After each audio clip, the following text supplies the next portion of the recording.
Depuis 2 ans, je travaille d'arrache-pied à développer un processus permettant de recycler à moindre coût les impressions 3D ratées. Et même si j'ai fait de réels progrès pendant cette période, il reste encore beaucoup de travail, de recherche et d'expérimentation à faire. Surtout que le recyclage de filaments à domicile est sur le point de devenir beaucoup plus courant. Donc, dans cette vidéo, je vais m'attaquer à certains des défis persistants qui affectent les installations de recyclage de filaments DIY comme la mienne. Et restez jusqu'à la fin, car je pense vraiment avoir fait une avancée majeure qui vous fera gagner énormément de temps et d'énergie si vous décidez de recycler votre propre filament. Allons-y. La première catégorie de problèmes que je veux résoudre concerne le travail manuel. Ne vous méprenez pas, je crois vraiment que la valeur de sauver ce matériau de la décharge dépasse largement la valeur monétaire du produit final.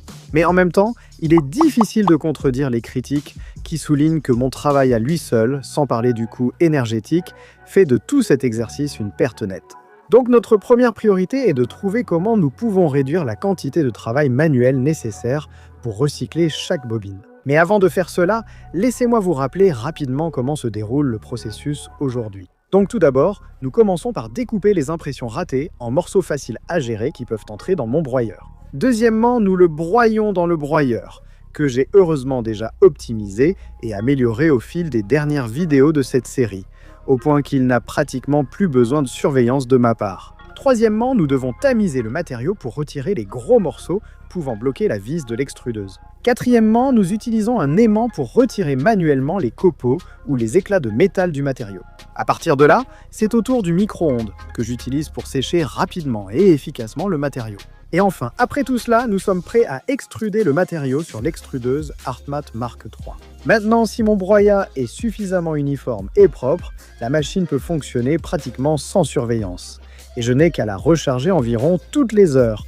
Et si cela devient un goulot d'étranglement, j'ai déjà conçu une trémie beaucoup plus grande dans Onshape qui devrait me permettre de charger environ 3 kg de broyat à la fois. Pour l'instant, cependant, la buse de l'extrudeuse se bouche tous les 100 mètres environ et je dois quand même intervenir régulièrement pour la déboucher. La trémie n'est donc pas le goulot d'étranglement.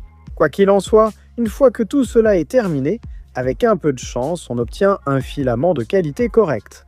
Mais on va en reparler plus tard. Donc comme je le vois, il y a quelques points qui me prennent le plus de temps et d'attention et on va s'attaquer à chacun d'entre eux, un par un. Le premier domaine que nous pouvons optimiser concerne le tamisage. Même si c'est très satisfaisant de rester là à tamiser le matériau manuellement, ce n'est pas non plus une très bonne utilisation de mon temps. Heureusement pour moi, Léa Design sur Tongs a développé sa propre machine à tamiser, qui non seulement automatise le tamisage, mais utilise aussi un aimant incroyablement puissant pour gérer en même temps l'élimination des débris. Comme vous pouvez le voir, j'ai tout assemblé, mais comme cela m'arrive souvent sur cette chaîne, j'ai réussi à commander la mauvaise pièce pour l'un des composants électroniques essentiels. Donc, je ne pourrai pas faire fonctionner cette machine à temps pour la publication de cette vidéo, mais après avoir vu les vidéos de Christophe, je suis assez confiant que cette machine s'occupera du tamisage et de l'élimination des débris aussi bien, voire mieux que moi, sans nécessiter aucune supervision. Alors allons-y et mettons une coche à cette étape, puis passons à notre prochaine perte de temps qui est le séchage du broyat. Comme vous pouvez l'imaginer, le plastique qui est resté dans l'atelier pendant des mois, voire des années, a tendance à absorber pas mal d'humidité de l'air, surtout s'il est stocké sous forme de broyat. Pour cette raison, il est important de sécher le broyat avant de l'extruder, sinon vous obtiendrez un filament plein de marques et fragile. Du moins, je pense que c'est important. Mais quelle que soit la façon dont vous le faites, que ce soit en petite quantité au micro-ondes ou en plus grande quantité dans un four déshydratant, le séchage prend beaucoup de temps. Et ça m'a fait réfléchir. Et si on pouvait éviter complètement le séchage? Voilà le truc. Sécher le filament consiste à le chauffer pour permettre à l'humidité de s'échapper sous forme de vapeur, non? Et quand on imprime avec du filament humide, on peut réellement voir et entendre l'humidité quitter le filament. Alors, et si au lieu de sécher le filament, on l'extrudait simplement et on laissait la chaleur de l'extrudeuse éliminer l'humidité? Bien sûr, cela ajouterait une étape supplémentaire pour remplacer celle que nous venons de supprimer, mais cette étape peut être configurée pour ne presque pas nécessiter mon temps ou mon attention. De plus, cette étape supplémentaire pourrait vraiment en valoir la peine si elle permet d'obtenir une amélioration proportionnelle de la qualité et de la fiabilité du filament. Ce qui nous amène à la prochaine série d'optimisation et d'amélioration, la qualité et la constance. Alors, ne vous méprenez pas. Si vous considérez d'où ce matériau est parti, j'obtiens un filament plutôt correct et même quelques impressions 3D de haute qualité avec. Parfois, si j'utilise une buse de 0,6 mm, mais il y a un problème majeur qui rend impossible d'utiliser ce filament comme un simple remplacement du matériau vierge. Des bosses et des irrégularités. Cependant, un broyage amélioré, un tamisage et une isolation des plastiques douteux ont beaucoup réduit ce problème. En réalité, avec un tel procédé, si l'on utilise des déchets, on obtient des déchets. Et malheureusement, il n'est tout simplement pas réaliste ou pratique pour moi de stocker mon broyat ou mes impressions 3D ratées dans des récipients hermétiques, à l'abri de la poussière et des débris habituels de mon atelier. En plus, même si je le faisais, il est inévitable qu'un petit éclat ou une ligne de purge de PETG ou d'ABS finisse par se retrouver dans le mélange et cause des problèmes. En fait, je dirais même que mon broyat est tellement pollué que j'ai dû me passer du filtre à fusion fourni avec l'Artmay et l'utiliser tel quel. En fait, ça ne me dérange pas tant que ça parce que, personnellement, je suis content d'utiliser uniquement des buses de 0,6 ou même 0,8 mm avec mon filament recyclé. Ce qui me dérange vraiment, c'est quand les impressions échouent car le filament n'entre pas dans l'extrudeuse. Alors imaginez mon enthousiasme quand j'ai vu un autre short YouTube de Leha Design. Et dedans, il montre comment il a créé une série de matrices en utilisant des buses d'imprimante 3D de rechange. En tirant le filament à travers un trou de plus en plus petit, il parvient à éliminer toutes les irrégularités, ce qui donne un filament qu'il peut imprimer en toute confiance. Pour essayer cela moi-même, j'ai pris une poignée de buses d'imprimante à courroie, en acier trempé, extra pointu de mon Ideaformer IR3 V2, et je me suis mis au travail. Malheureusement, je n'ai pas de tour ni de forêt en tungstène aussi précis que des tailles comme 2,1 ou 1,9 mm. J'ai donc dû faire preuve de créativité. Je me suis installé avec Gemini Nekerakam et ma Carvera R CNC et j'ai trouvé un moyen d'usiner ces trous ultra précis dans 3 buses différentes. Une à 2,1 mm, une à 1,9 mm et une à 1,75 mm. Cela a impliqué de créer un gabarit en aluminium fileté pour maintenir les buses, puis d'aligner manuellement la fraise et d'utiliser un petit forêt héroïque en carbure de tungstène de 1 mm de diamètre. Mais à ma grande surprise et avec une immense fierté, ça a vraiment fonctionné. Et même si les buses n'étaient pas parfaites, elles étaient tout à fait suffisantes pour une preuve de concept. J'ai donc commencé à modéliser différentes façons d'intégrer réellement ces buses dans mon flux de travail. Bien sûr, Christophe a eu la gentillesse de m'envoyer ses fichiers STEP pour son gabarit afin de les maintenir, ce qui m'a permis de les manipuler et de les adapter à mes propres besoins. Mais toute l'idée de cette vidéo est d'optimiser le flux de travail afin de réduire le nombre d'étapes et la main-d'œuvre nécessaire pour faire du recyclage de filaments une réalité pratique. Donc au début, j'ai en fait essayé d'intégrer ces buses dans le VS-Pooler, l'enrouleur de filaments, que j'utiliserai probablement de toute façon pour réenrouler le filament recyclé.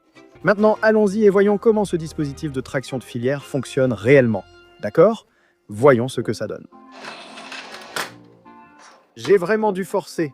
Essayons encore une fois. Celle-là est grosse. On enlève beaucoup de matière, mais c'est du progrès. Pas de rouleau. Ah, ça va. Ce n'est pas ça. On continue. Essayons avec un peu d'élan. C'est vraiment difficile. On dirait qu'il faut beaucoup de force. D'accord.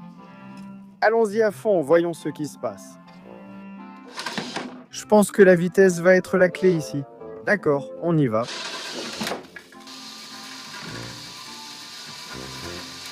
D'accord, il faut aller vite. Très bien, je suis coincé. Vitesse, c'est la clé. Si tu ne vas pas vite, tu restes coincé. En fait, ça a plutôt bien marché en petite quantité. Voyons si on peut vraiment imprimer ce truc encore mieux. Eh bien, d'un côté, c'était une expérience extrêmement prometteuse. Comme vous pouvez le voir avec cette très belle impression 3D, le filament que j'ai réussi à faire passer dans ce gabarit est l'un des meilleurs que j'ai jamais recyclé. Je veux dire, regardez simplement à quel point l'extrusion était régulière. D'un autre côté, ce projet va à l'encontre de nos autres objectifs, dans le sens où c'est très exigeant en main-d'œuvre. Tout d'abord, pour l'instant, avec la façon dont c'est installé, il faudrait rester là, tenir la perceuse et surveiller tout pendant que vous tirez le filament. Deuxièmement, même si vous en faisiez un processus automatisé, par exemple en ajoutant un moteur à engrenage ou en bricolant la perceuse pour qu'elle fonctionne toute seule, ce n'est pas encore assez fiable pour simplement le lancer et l'oublier. Le filament casse constamment si les bosses sont assez grosses. Et à chaque fois que ça arrive, c'est vraiment galère de le faire repasser à travers les 3 buses, de le rattacher à la bobine, de relancer la machine, etc. Cela dit, mais je pense quand même que c'est extrêmement prometteur pour sauver du filament recyclé qui a parfois des bosses. Et avec quelques ajustements, optimisation et amélioration, cela pourrait être la solution salvatrice que nous recherchions. Mais dans sa forme actuelle, ce n'est tout simplement pas assez fiable ou autonome, du moins pas pour moi. Donc pour l'instant, essayons autre chose qui pourrait l'être. Cela me ramène à l'idée évoquée plus tôt, extruder le filament au lieu de le sécher. Imaginez si cette solution permettait de résoudre 2 problèmes à la fois. En d'autres termes, et si nous laissions une première extrusion sécher notre filament et réduire les irrégularités d'un seul coup. Je parle bien sûr de la granulation et de la réextrusion. Et croyez-le ou non, c'est une pratique courante, non seulement dans l'industrie du recyclage, mais aussi dans l'industrie des plastiques en général. Il y a une raison pour laquelle on achète les plastiques en granulés. La granulation permet à un fabricant d'obtenir une uniformité, même lorsqu'il mélange des additifs, des plastifiants ou des modificateurs. Je le sais parce que j'ai récemment interrogé Rudolf du recyclage de tissus sur la façon dont ils parviennent à créer un filament aussi incroyablement uniforme et beau à partir de matériaux 100% recyclés. Et le secret, en dehors, vous savez, des choses ennuyeuses comme le tri rigoureux et les processus de fabrication, réside dans l'extrusion et la granulation. Mais je suis sûr que vous vous demandez, qu'en est-il de la résistance? Après tout, les polymères ne perdent-ils pas un peu de leur résistance à chaque extrusion? Eh bien, à cela, j'ai quelques réponses. D'abord, le PLA, même recyclé, est déjà bien plus résistant que nécessaire pour la plupart des applications pour lesquelles vous utiliseriez du PLA ou surtout un matériau recyclé. Deuxièmement, il y a en fait eu beaucoup de recherches menées à ce sujet dans différentes universités. De façon générale, les pires résultats que j'ai pu trouver proviennent d'une étude de 2024. Une étude de l'Université Polytechnique de Timisoara a constaté une réduction de 28% de la résistance à la traction, après 5 cycles complets d'impression, de broyage et de réextrusion. Nous n'ajoutons qu'une moitié de cycle, donc je pense que tout ira bien. Et franchement, ce sera un sacrifice largement justifié si cela rend ce filament réellement utilisable et suffisamment fiable pour de grands projets d'impression 3D. Il y a juste un problème. Est-ce que ça n'ajoute pas plus de travail? Eh bien, dites bonjour à mon petit ami. Ça, les garçons et les filles, c'est l'Artme Pelletizer. Une machine en grande partie imprimée en 3D, une vraie bête capable de transformer 1 kg de filament en ces granulés parfaitement calibrés en quelques minutes seulement. Il suffit de fixer votre perceuse, de bloquer la gâchette de la perceuse et de mettre votre casque anti-bruit préféré. Cette étape est importante. Voici pourquoi.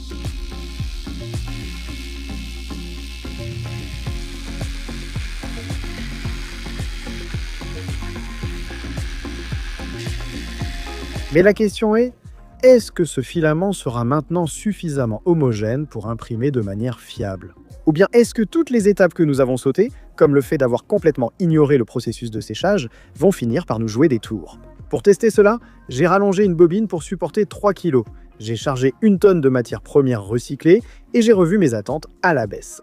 Mais de façon agaçante, le filament qui en est sorti était bon, vraiment très bon. On parle de 180 mètres de filament quasiment parfait avant même que l'extrudeuse ne se bouche. Je voudrais expliquer pourquoi, quand j'utilise du filament de mauvaise qualité juste pour en faire des granulés, l'impression réussit parfaitement. Dans le passé, quand j'ai voulu imprimer du bon filament, il sortait plus bosselé que mes jouets à la puberté. Il est possible que le matériau au sommet du tas ait été fraîchement broyé depuis que j'ai amélioré et reconstruit le broyeur, ce qui a entraîné moins d'impuretés et moins d'humidité. Il est aussi possible qu'après 2 années complètes d'optimisation et d'apprentissage, j'ai simplement amélioré mes méthodes de broyage, de tamisage et d'extrusion.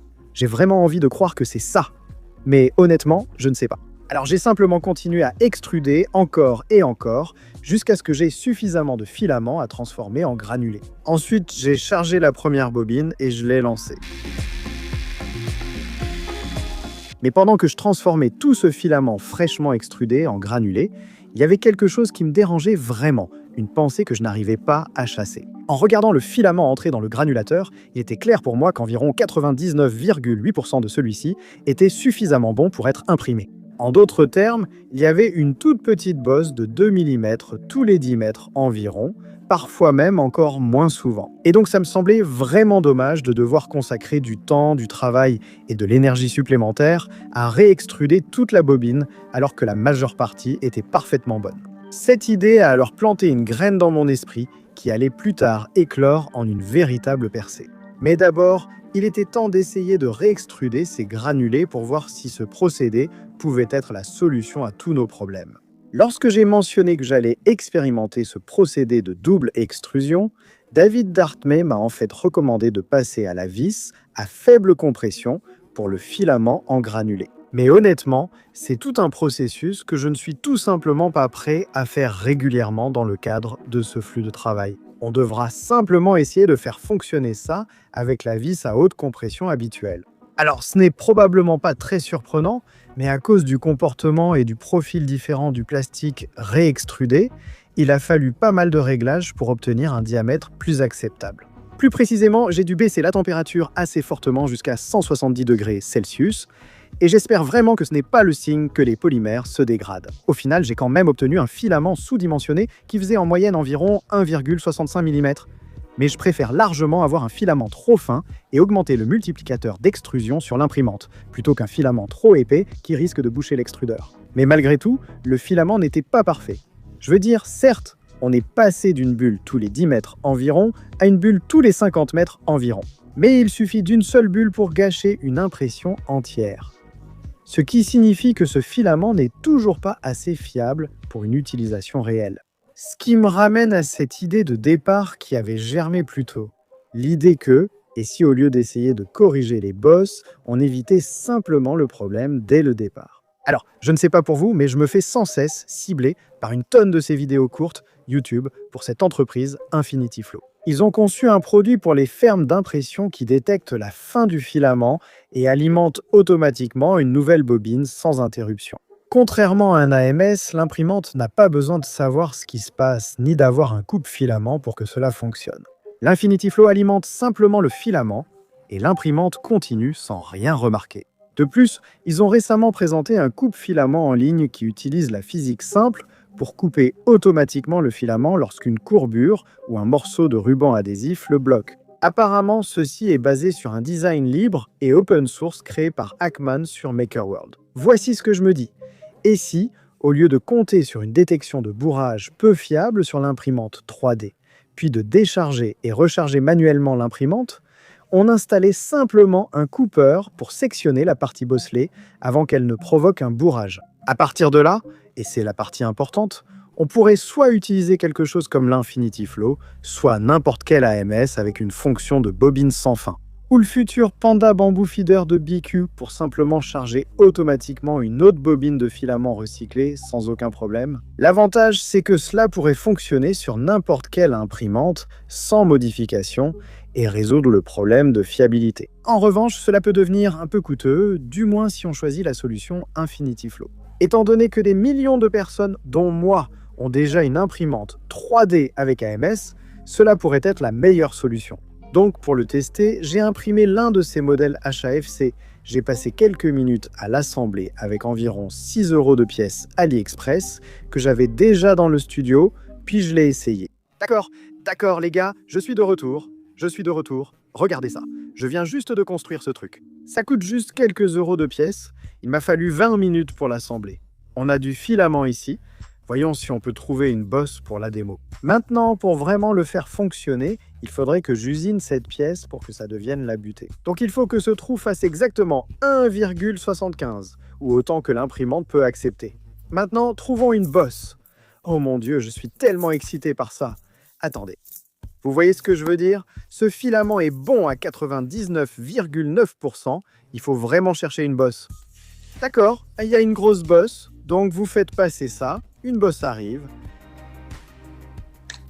Ça coupe le filament parfaitement proprement, avec très peu de force, puis le relâche. Maintenant, imaginez que vous en aviez plusieurs comme ça, d'accord? Et puis vous alliez simplement d'avant en arrière et l'imprimante continuait. C'est embêtant? Oui. Mais imaginez si on avait juste le système Infinity Flow dessus et qu'il allait simplement d'avant en arrière, encore et encore. Et peut-être que tu pourrais l'arranger pour qu'il émette un bip, et tout ce que tu as à faire, tout ce que j'ai à faire, c'est de retirer ça, couper ici, le recharger, et ensuite on peut utiliser ça. Tu pourrais utiliser ce filament maintenant sur n'importe quelle imprimante qui a un AMS et juste le charger, mais je suis tellement excité. Bon, allons le tester sur une imprimante.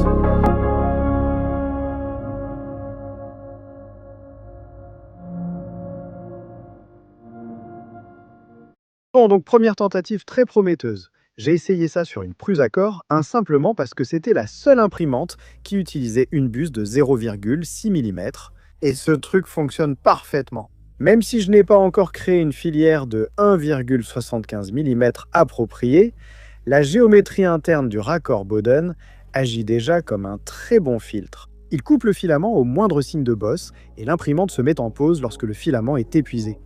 Ne faites pas attention à cet échec d'impression. La buse de l'imprimante s'est bouchée, mais comme déjà dit, cela ne me dérange pas d'utiliser mon filament recyclé uniquement avec une buse de 0,8 mm. Donc ce n'est pas un problème. Que pensez-vous de continuer et d'imprimer encore quelques pièces pour tester l'installation sur une imprimante à bobine sans fin?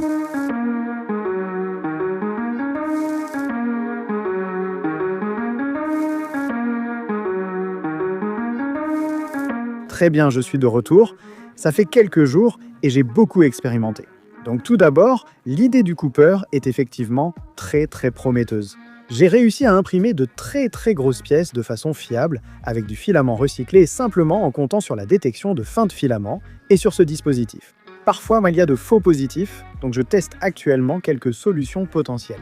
J'ai aussi parlé avec Hackman 3D qui va bientôt lancer la version 2 de ce dispositif disponible lors de la sortie de cette vidéo. En plus, il travaille aussi à corriger et à ajouter un seuil de découpe réglable dans la version 3, donc c'est vraiment bien. Maintenant, le seul problème, c'est qu'à l'heure actuelle, utiliser ceci sur un AMS, c'est un peu un échec. D'une part, l'angle crée de la friction, ce qui rend les faux positifs encore pires. Deuxièmement, toutes mes imprimantes équipées d'AMS sont configurées pour essayer de décharger le filament en cas de rupture, plutôt que d'imprimer jusqu'au bout. Donc, soit je dois ajuster les macros et les comportements sur mon Box Turtle Voron, soit je dois simplement mettre la main sur le très coûteux Infinity Flow ou sur le futur système d'alimentation Bamboo de Big Tree Tech. Je pense que l'un ou l'autre de ces systèmes pourra probablement résoudre mon problème en alimentant le filament de manière fluide. Bon, peut-être que je me fais des illusions ici, mais je suis plutôt optimiste quant au fait que cela pourrait être un élément central de la solution à mon problème. Alors Kana, après environ une semaine de tests et d'ajustements, où en sommes-nous? Eh bien, j'ai fait ça bien trop longtemps. Et j'ai été déçu bien trop de fois pour faire une déclaration générale en disant que j'ai tout compris et que tous les problèmes sont résolus. Au final, le flux de travail définitif sera probablement une combinaison de ces différentes optimisations et astuces. J'ai tout de même l'impression qu'on a beaucoup appris dans cette vidéo et mis en place de vraies optimisations qui font gagner du temps. En plus, nous avons défini des prochaines étapes très claires pour moi-même ou pour certains d'entre vous dans la communauté afin de poursuivre à partir d'ici. Et c'est un résultat vraiment fantastique pour une initiative de science citoyenne comme celle-ci. Maintenant, une piste potentielle serait de continuer à expérimenter avec toute l'idée du dispositif de rasage. David Dartmay a partagé cette photo d'un de ses clients qui a ajouté beaucoup plus de matrices avec une réduction beaucoup plus progressive, jusqu'à 1,75 mm.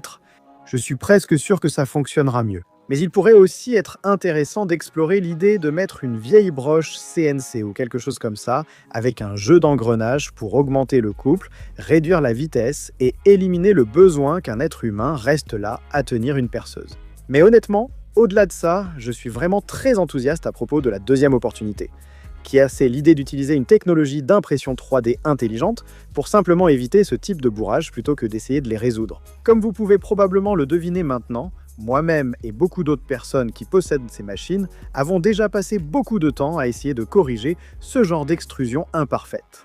Et si nous pouvons simplement faire en sorte que cela ne soit plus un problème pour les imprimantes 3D à l'avenir, ce sera bien plus pratique que d'ajouter toutes sortes d'étapes supplémentaires au processus de recyclage. Je ne veux pas exagérer, mais c'était une avancée majeure pour moi. Et je n'arrête pas de penser à cet aphorisme. Le problème, ce n'est pas le problème, c'est votre façon d'aborder le problème. À ce stade, j'ai passé des années de ma vie à essayer de créer le filament recyclé parfait. Ironiquement, la meilleure solution serait peut-être simplement d'éviter complètement le problème. Pourquoi cela ne pourrait-il pas résoudre tous mes problèmes? Troisièmement, je pense vraiment que je vais continuer à expérimenter avec tout ce processus de regranulation. Je pourrais ressentir les choses différemment si j'optimisais pour la résistance du filament ou les économies de coûts, plutôt que pour la fiabilité et la réduction de mon effort personnel.